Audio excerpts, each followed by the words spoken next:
Today on Pilgrim Radio's His People, Steve Cuss on church hurt and how to recover.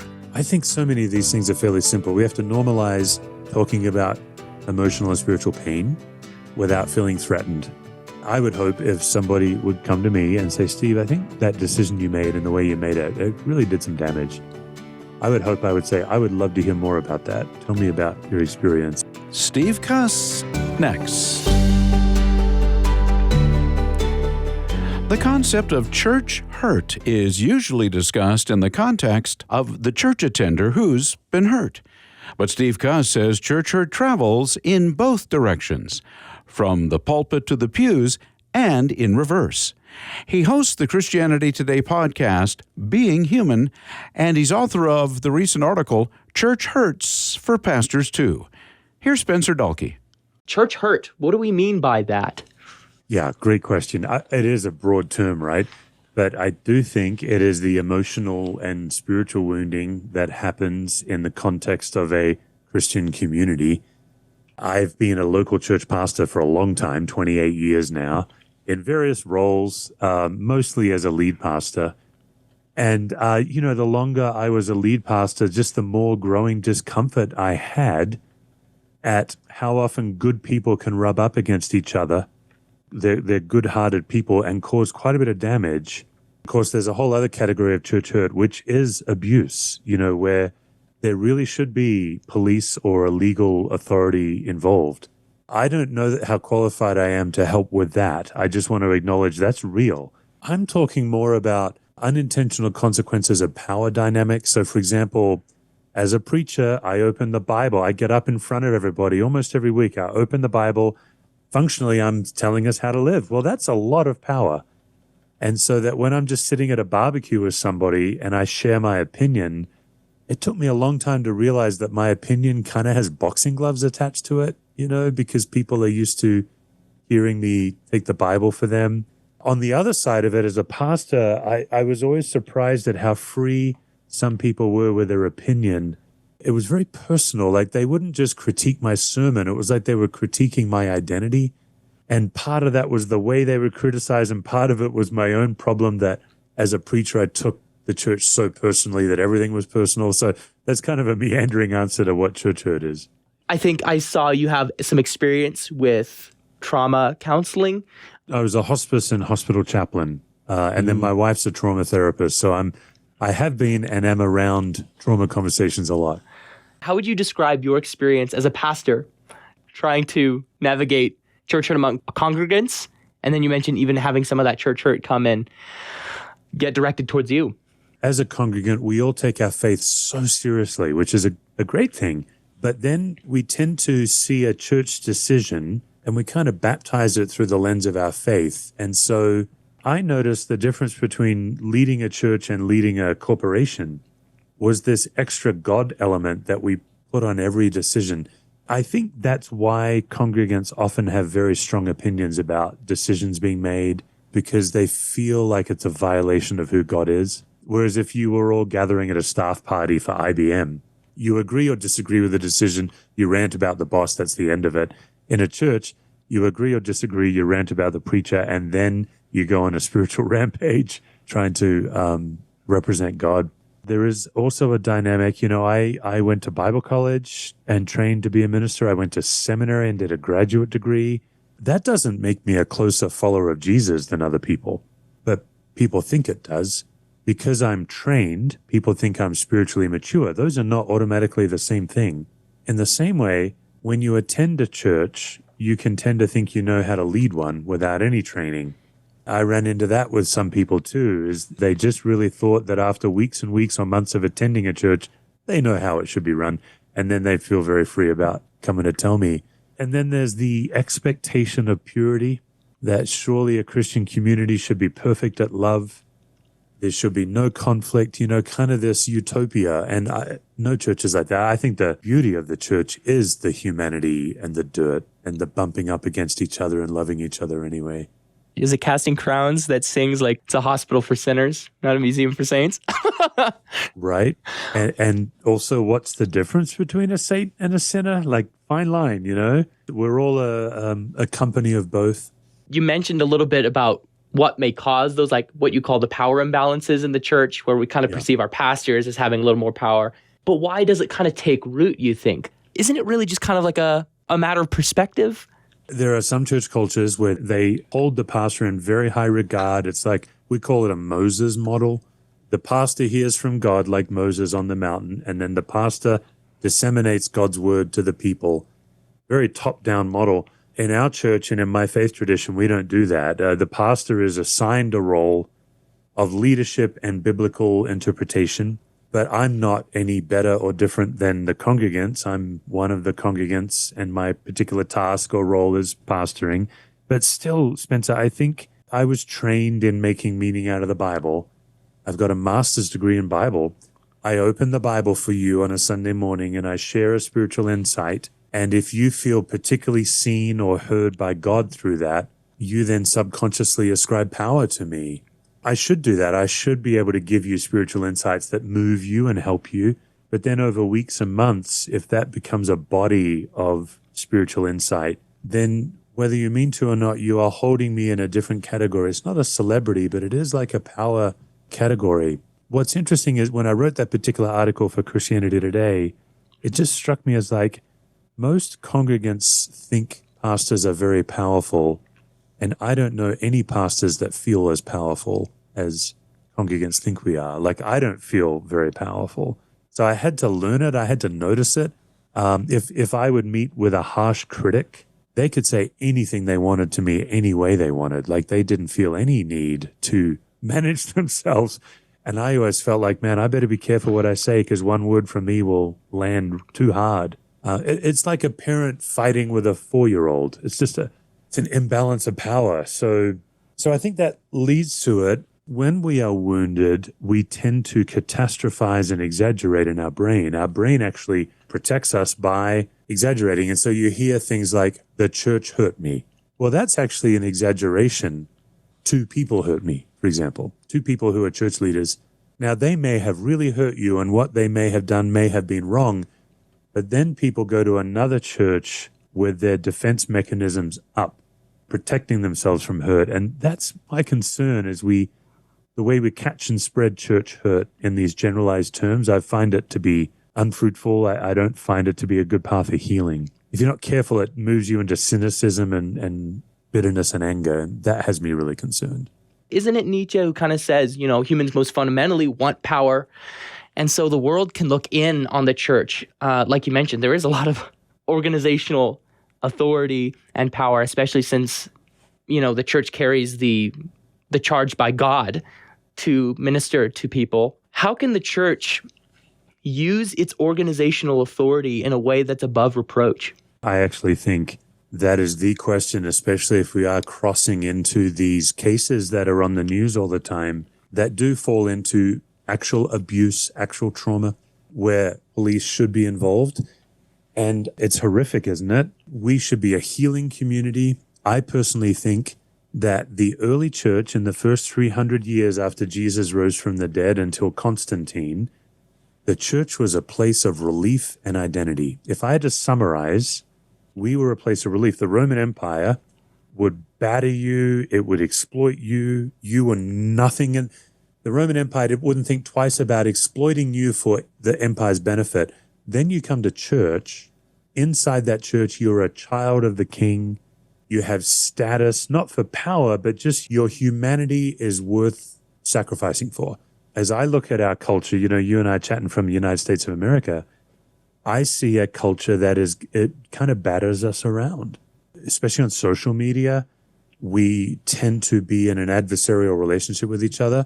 So I personally think the way to steward God's good news nowadays is be a place of relief, where you can come under the walls of the church and your soul can rest and relax. You don't have to armor up. You don't have to put on any false pretense. And there's a lot of pretense in the church, Spencer. There's a lot of pretentiousness, a lot of hiding. There's a lot of people who don't feel like they can tell the truth about their life. So I think our job is to be a place of refuge and relief. And I don't know how well we're doing that. I think there's more and more combativeness today, particularly on social media. And then these specific cases of abuse, we need a board that is not afraid of challenging the leader early. Most of these abuse cases that are famous, they've been going on for 20 years or longer, and the board knew. Maybe they didn't know all of it, but they had hints, or they had that sick in their guts feeling. Every one of these cases, somebody had a sense, or a number of people had a sense early, and they look the other way, they minimize, they believe the leader over the victim. Those are very simple problems to fix. That's the tragedy of it. I'm not going to name names, but we're probably all thinking of famous Christian, these people that have now been exposed. This was fairly simple to deal with if somebody 20 years ago had said, hey, we don't do that here. That is not who we are. You either need to go get help or get out of leadership. But these boards, they don't force the issue. They go along, they blame the victim. It's pretty horrific. My heart always goes out to like pastors like you, because I know, like, especially since you're leaders in the church, no doubt are special target of the devil, discouragement or pride, one or the other, maybe both to a certain degree. So how can our church congregants exhort our pastors to humility while also encouraging them in the gospel? I mean, I think if we treat each other human-sized, a lot of this goes away. I'm a human-sized pastor following a supernatural world-changing God. I'm not a world changer. God is. I'm a human-sized pastor. That means I have limits. I have feelings. I get tired. I get hurt. And then if I were to treat my congregants like human-sized followers of Jesus, they face incredible pressures. They don't know what to do. They have doubts. I think if we just normalize that for each other, a lot of these problems go away. Because what happens with leaders is we feel a need to go into self-protection, or we feel a need to go into pretense. So self-protection is like, I can't open my heart to you because you might hurt me. So I'm going to protect myself, put a wall up. Pretense is also a wall. It's like, Spencer, I'm not going to let you see the real me. I'm going to manufacture an image of someone that looks like a good follower of Christ. One common challenge that pastors face, Spencer, is we struggle to experience the God we proclaim. I struggle to experience God's love. I was better at preaching it than experiencing it. Now, is my congregation a safe place for me to admit that? Because that's very helpful for my congregation if they see their spiritual leader saying, I struggle to relax into God's presence, versus would I be punished if I shared that because we have this pretense of everyone being super Christians? I do think for boards and leaders and congregations to look at pretense and protection, I think those are two very simple things to look for. Does a congregant feel a need to protect themselves from me? Oh man, what am I doing that causes a congregant to feel a need to armor up? My board and I should look at that so I can change my posture. In the same way, do I feel a need to put on a pretense, like a more together follower of Jesus than I really am?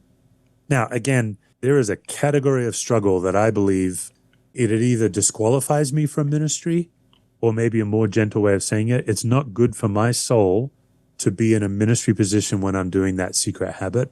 So there is a realm where I think, okay, these are human-sized struggles, but then there are like addictions and secret habits that are very destructive that you should not be in any kind of public platform. And it's not even just a punishment. That's what's best for your soul. I see some of these, there's a handful of famous pastors, they got caught. They did not submit to healing. Instead, they moved to a different state. They started a new church. People get very angry at them. And I just think, oh man, that is not good for their soul either, to still be standing up in the spotlight. My guest today is Steve Cuss. He's the host of Christianity Today's podcast, Being Human, founder of Capable Life, and the author of Church Hurts for Pastors Too. In Christianity Today, we are, of course, discussing church abuse, hurts, how to deal with it as a church, and how to move forward. I did want to talk about church discipline too a little bit, because I know that can be like a really touchy issue. I even have people in my own life who have seen church carry out church discipline against people that are in active and unrepentant sin, and they see that as an act not of love. What role does church discipline have in causing and also defending against church hurt and abuse? I think your question deserves a longer, more thoughtful answer than I can give, but where church discipline causes trouble is when the leaders cross into motive. Looking at behavior and the impact of your behavior on the community I think that's fair game. But I've seen a lot of church discipline cause damage where the leader says, I know why you did it, and you don't. Only God knows what's in someone else's heart. You know, you see all through the Gospels that one of the distinctives of Jesus is the way he could rummage around in people's hearts. But some of these leaders, they say they know and they don't. And I think that causes damage. So I think it's dignifying and respectful to sit down with someone and say, here is the behavior we are concerned about, and here is the impact of that behavior on our community or on these people. We're going to ask you to stop. Gossip, discord, things like that. But when they say, oh, you have evil intent, you're trying to break up the church, you don't know that. And then I'd also say the challenge of church discipline is consistency. Man, it is hard to be consistent across all of the sins. So I think figuring out and being upfront about what you police and what you don't really matters. What wisdom would you offer pastors and church leadership, elders who are considering, well, is this worth pursuing church discipline? And I might tack on to that question too, when to know we want to bring this person back into our congregation. I'll just share what we did. And I don't know, Spencer, if this is right. We kept a low bar for attending and membership, and we kept a high bar for leadership. So you could kind of just step over our low bar and be an attender and live almost any way you wanted to live. And it would be unlikely that you get a visit from the elders. Now, let's say you're an attendee of our church and your husband calls us and says, my wife won't stop drinking. She drove the kids home from school again, drunk. I've tried it. Can you help? We would probably come over. But again, most of our discipline is restorative and healing is the lens. And so to be frank, it's funny now. It wasn't funny at the time. I have been in a house where objects have been thrown at me by an alcoholic who did not want the pastor in the house. And I have had a number of encounters where a congregant asked me to come and help their loved one be well, and the loved one doesn't want to be well, you know. Now, remember, we did a membership covenant, and we didn't really police it much. So we would ask people to commit to these certain things, but we didn't really go around and police. Leadership, okay, we keep that really tight. And for us, the discipline was around whether your behavior hurts or helps trust in our community. So if you are prone to ranting, if you are prone to shutting down conversation with your overly strong opinion about things that don't matter, we're probably going to talk to you about it because that breaks trust. That's how we did it. I know other churches, they have a behavioral covenant. I don't know how I feel about that because so much of Jesus' teaching is about the heart. So I think that's the struggle there. But that's what we did. To that point of healing and building trust, you also write in your article about Christians can deconstruct their faith from hurt that they have been dealt by the church. And I guess just to preface that question, I think you make a distinction between abuse and getting burned. Would you care to explain that distinction? Yeah, abuse is gaslighting, physical harm, blaming the victim. It is the leaders willfully unaware of the power dynamic and the damage it can cause. It's all one-sided, right? It's the leader has nothing to learn. The congregant has to learn everything. I was a church leader for a long time. I am on a journey of learning. I get it wrong. So when somebody confronts me as a congregant, I should be open to, they may have a gift for me where I need to be rebuked or I need to repent. If you're a congregant and your pastor's never wrong, I'd be really concerned about that guy. And if the board is always oh no, he's the man of God, no, he's a human being. He has a role in our church, but he's not any closer. I just want to say it again, Spencer. I have a bachelor's degree in Bible and preaching. I have a master's degree. My master's dissertation was the dignity laws of Exodus, Numbers, and Leviticus. I am a Bible nerd, and I've been trained in church leadership. The problem is we think because I've been trained, I'm spiritually mature. We make the same mistake with our performers. Just because someone is incredibly gifted at singing does not automatically mean they are spiritually mature. But because they can fill a stadium and they can move us emotionally with a song about God or a worship song, we ascribe to them spiritual authority. I'm suspicious of that whole operation. So I think what you can measure is, oh, my pastor's never wrong. I'm always the one in the wrong. My pastor never has anything to learn. I always have something to learn. I'd have a real red flag around that. But if I'm a pastor, I mean, I am a pastor. I always kind of feel for pastors. People expect more than human-sized behavior out of us. Can't sustain that. You're basically asking me to fake it if you keep putting that pressure on me. Some of these people that you've mentioned that no doubt have deconstructed their faith, maybe even walked away from God. How can the church recover after some tension and hurt? I think so many of these things are fairly simple. We have to normalize talking about emotional and spiritual pain without feeling threatened. I would hope if somebody would come to me and say, Steve, I think that decision you made and the way you made it, it really did some damage. I would say, I would love to hear more about that. Tell me about your experience. And so I think normalizing that conversation, Spencer, I think normalizing doubt. So many people go from all in to, I call it anxious deconstruction. But historically in the church, there's a long season of doubt, and it's a gentle deconstruction. It's not this anxious, rabid deconstruction.